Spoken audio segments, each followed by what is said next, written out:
Okay, well, thank you so much. Thanks, Jeff, and it is wonderful to be back doing just only my second webinar. I'd like to welcome all of you. I want to say good evening because that's what it is where I am now, but I know you're all around the world, so good evening, good morning, good afternoon, whatever it may be, wherever you are. I'm so delighted to be back with Legacy Family Tree doing my second webinar.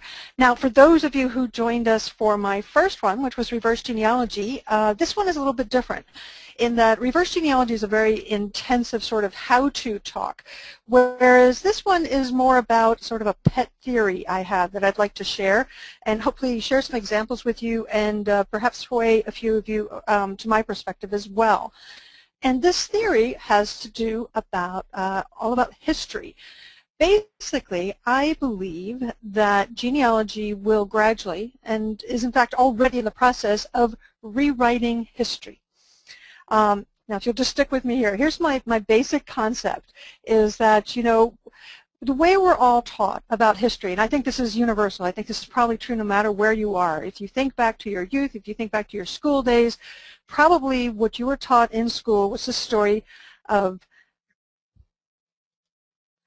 the presidents, the kings, and the generals. That's what we all seem to be sort of raised on. And, you know, it's said that history is written by the victor, which is definitely true, but it's also written by the wealthy and the literate. And so our understanding of history tends to be really the stories of these particular people. But the problem with this is that it leaves out all the rest of us, including all the rest of our ancestors. But now when you think about genealogy and how wildly popular it's become over the last few years, the fact that there are now millions of us doing it around the globe, and that, let's say on a conservative basis, each one of us is researching, say, a few dozen people. So many of us may be researching hundreds, some even 1,000, you know, or so. And many of us also have a bias toward the kind of research we do, in that we want to get past what I refer to as just the facts, ma'am, kind of genealogy.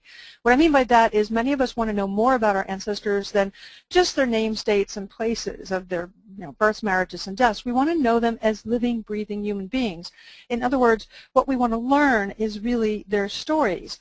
And so what I believe is that if we've got millions of people conservatively researching dozens of ancestors and finding out their true stories, and as we just heard, about 60% of you have discovered some sort of surprising connection of an ancestor to history, I think that it will gradually rewrite our understanding of history.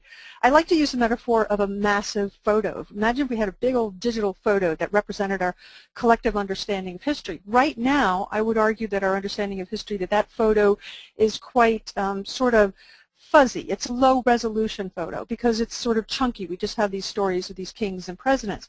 But as each one of us finds a story about one of our ancestors who played some other small role, each time we discover one of those stories and find ways to share them, whether we write a blog post, whether we do a video, whatever we might be doing, a photo album, just telling our family members, each one of those adds another pixel to this massive photo of our collective understanding of history. And with so many of us, just the sheer volume of pixels that are being added, I think that gradually our understanding of history will become more refined. It will come more sharply into focus. And so what I'd like to do today is just share a few examples of stories of quote-unquote average Joes that I've had the opportunity to be involved with that I hope are sort of examples of how we can sort of rescue history of the people who aren't necessarily kings. So I'd like to start with this fellow. His name was Thomas D. Now I have to be careful. In America we say Costello, but in Ireland I was informed that the correct pronunciation is Costello. This gentleman was originally from Ireland, but he emigrated to America. And what happened is he wound up serving in World War I and sadly lost his life fighting for America over in France. And so I actually, for the last dozen years, have been working with the American Army on a repatriation effort. What I do is I track down the families of soldiers who are still unaccounted for from past conflicts. And I usually do Korean War cases, sometimes Southeast Asia, quite a few World War II cases, but every once in a while I even get a World War I case. And Thomas Costello here was one of the very first ones I got. So what I had to do was track down his family. And I'd like to walk you through how I did that and what the end result was. So I was very fortunate in that I was given this document from the War Department.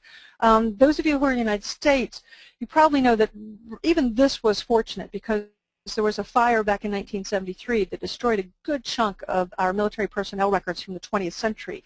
And so I was fortunate even to get this document. And if we take a closer look, you'll see that it's really quite juicy in terms of all the genealogical details it provides me. It tells me that this fellow, he enlisted in Bridgeport, Connecticut. This was in September of 1917. It tells me he was 25 years and 4 months of age. So just doing the backward math, that tells me that he was born sometime around May of 1892. It also told me that his next of kin was a sister by the name of Norah Grady, who apparently lived at 5 East 81st Street in New York City. So this is a bunch of information to start with right out of the get-go. So with this, I was able to pretty easily back into his World War I draft, and that alone was lucky, because the problem, as you might have guessed, is that his name was just so darn common. There's tons of Thomas Costellos running around. But equipped with those details that I had from that War Department document, I was able to back into his draft, because if you see there, if you kind of take a look at it, you'll see that this fellow enlisted from Bridgeport, Connecticut. Sure enough, he was born in May of 1892. It tells me that he was from Toom in Ireland, which is in County Galway. So we're getting even more specific. And apparently he had already declared his intention for naturalization, and that pleased me because it hinted of perhaps another paper trail. So the next thing I did is I went looking for that sister who was his next of kin. And since we're talking World War I went looking for the closest census, which was 1920. And it was pretty easy to find her because she was still in New York City. And if you look at the side there where it has her address, she wasn't living at 5 East 81st Street. She was living right smack next door at 3 East 81st Street. So I was pretty darn sure that was her. So now I was starting to get details about her. I knew roughly how old she was and when she had come to America and so forth. But the serious bonus here is that even though she was residing in somebody's house as a maid, it had her daughter listed right beneath her. And in fact, if you look there in the highlighted bit, it even specifies that Mary Grady, the 10-year-old right beneath her, is the child of the maid. And this was really terrific because obviously Norah's no longer going to be with us, so I'm hoping for the next generation so I can pick up the trail and find living relatives. So at this point, I decided to sort of bookend this 1920 census. I had these details from 1920, so I decided to go looking for Norah and Mary, who of course would have been the soldier's niece, in the 1910 and the 1930 census records. I found them very easily in 1930. There's Norah, and her daughter is now 20 years old, living at home, still single. Back up to the 1910, Mary had just been born. She's only 5 months old. And another great bonus, I get 2 more brothers of the soldier, a William and a Michael. And this is just really terrific. This is what I call a surround and conquer. The more formal term would be collateral research. But this is giving me even more people to go searching for. So then I decided to go looking for these brothers, William and Michael, and I was able to pick up their trail to a certain extent because of that wonderful address. So many documents kept on saying 5 East 81st Street. So here you see, for example, snippets from both of their World War I draft registration records. But the problem is, again, their names were just so darn common that when I went to try to follow them forward in time, I kept on losing traces of them, particularly because as I was eventually to learn, all of the people in this family were very casual with their ages. And I don't mean that they wiggled back and forth by a year or two. I mean, there were age swings of maybe 5 years or so. And so when you're dealing with really common names and you're having to look for, say, all the Michael Costellos who were born within a particular decade, that gives you an awful lot of candidates to go through. So since I couldn't find them, I decided to go back to the sister Norah and her daughter Mary and concentrate on them.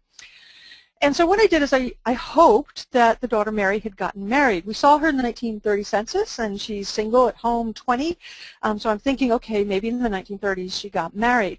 And when it comes to New York City vital records, I tend to use stevemorse.org to go searching the indexes. Most people know him for Ellis Island, for searching Ellis Island, but of course he makes a lot of resources more search-friendly than they were originally designed to be. And so I used this to try to find Mary Grady. Now, as you might expect, there were several several different marriage certificates until I found one with a mother, and if you looked at the highlighted bit, named Norah Costello. Turns out that her father's name had been John Grady. But once I saw this, I knew that I had the right one, and I was so happy because she was kind enough to marry a fellow by the name of James Frisbie, not a Murphy or a Jones or a Williams. And I thought, okay, this is terrific. I'm going to be able to follow their trail now because Frisbie isn't the most common of names. And so then what I did is I tried to go forward in time.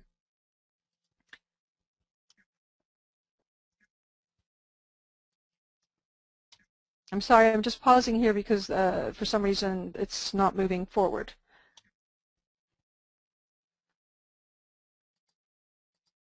There we go. Okay, so I went forward in time looking for the Social Security Death Index, which has most of the people who have passed away in America since roughly about 1962 or so. Not 100%. I was looking for a Mary Frisbie who was born probably in late 1909 because of what I'd seen in the 1910 census, the fact that she was 5 months old there. And sure enough, I found one who was born in November of 1909, and she passed away in Arlington County, Virginia.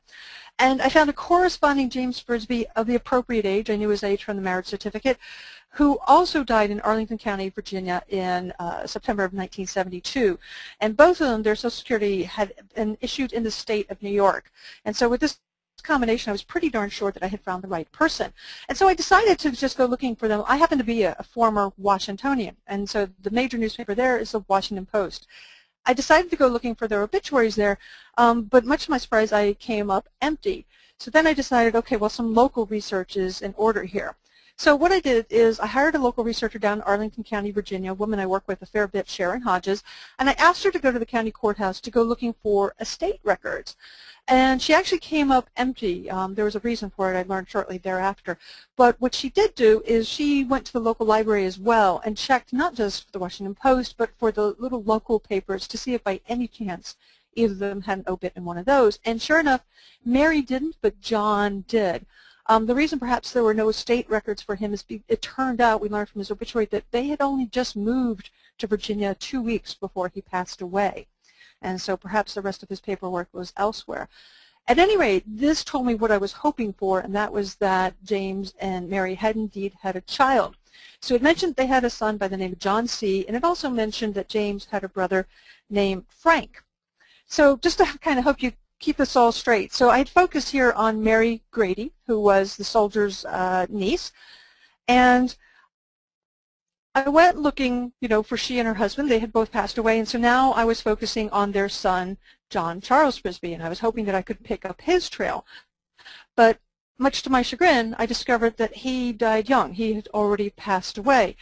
So since this particular branch, seemed to be kind of closed out to me, I decided, well, I'll go looking for James's brother Frank. I'm doing sort of the 6 degrees of separation game here. The reason I did this is because I already knew that Mary was an only child, so I didn't think there'd be any, more siblings on that branch to go looking for. So I decided to go looking for Frank, who had been mentioned in James' obituary. And so I went looking for him, but of course he had also passed away.